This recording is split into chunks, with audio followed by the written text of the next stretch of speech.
Tollywood crazy anchor Anasuya ఎలాంటి comment చేసినా social మీడియాలో క్షణాల్లో వైరల్ అవుతుంది. అనసూయకు ఉన్న ఫాలోయింగ్ అలాంటిది. గ్లామర్ నటనతో అనసూయ ఎంతటి గుర్తింపు తెచ్చుకుందో అదే స్థాయిలో వివాదాలు కూడా వార్తల్లో నిలిచాయి. అనసూయ ఎలాంటి విషయం గురించి అయినా ధైర్యంగా తన అభిప్రాయం చెబుతుంది. తన్ని విమర్శించే వాళ్లకి అంతే ఘాటుగా బదిలిస్తుంది. అందుకు అనసూయ వివాదాలు కూడా బాగా ఫేమస్ అయ్యాయి. అనసూయ ఓ బుల్లితెర కార్యక్రమంలో తన కెరీర్ గురించి మాట్లాడుతూ టాలీవుడ్ హీరోల గురించి సరదాగా కామెంట్స్ చేసింది.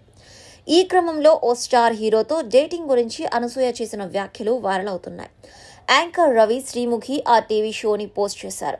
అనసూయ అతిథిగా హాజరయ్యింది. అనసూయకి ఇచ్చిన టాస్క్ ప్రకారం ఆమె అడిగిన ప్రశ్నలకు నిజాయితీగా సమాధానం చెప్పాలి, లేకుంటే పచ్చిమిరపకాయ తినాల్సి వస్తుంది అని యాంకర్ రవి శ్రీముఖి తెలిపారు.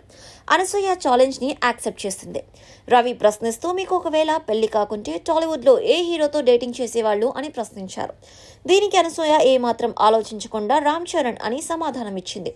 రామ్ చరణ్ తో అనసూయ రంగస్థలం చిత్రంలో నటించిన సంగతి తెలిసిందే. ఆమె నటించిన రంగమ్మత్త పాత్రకు ప్రశంసలు దక్కాయి. అదేవిధంగా అనసూయ అడవిశేష్ గురించి కూడా కామెంట్స్ చేసింది.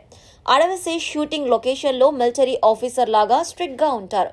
అడవిశేష్ అలా ఉండడం వల్లే క్షణం గాని అతని ఇతర చిత్రాలు కానీ విజయం సాధిస్తున్నాయని అనసూయ ప్రశంసించింది. ఇదే కార్యక్రమంలో అనసూయ తన భర్త శశాంక్ భరద్వాజ్ గురించి ఆసక్తికర వ్యాఖ్యలు చేసింది. తన భర్తతో ఉన్న ఒకే ఒక్క నెగిటివ్ క్వాలిటీ షార్ట్ టెంపర్ అని పేర్కొంది. మిగిలిన అన్ని విషయాల్లో తన భర్త మిస్టర్ పర్ఫెక్ట్ అంటూ ప్రశంసించింది. తన పేరు గురించి కూడా అనసూయ ఒక ఆసక్తికరమైన విషయాన్ని రివీల్ చేసింది. మొదట తన తల్లి తన పవిత్ర అని పేరు పెట్టాలనుకున్నారట. కాబట్టి పవిత్ర అనే పేరు కూడా తనకిష్టమని అనసూయ తెలిపింది.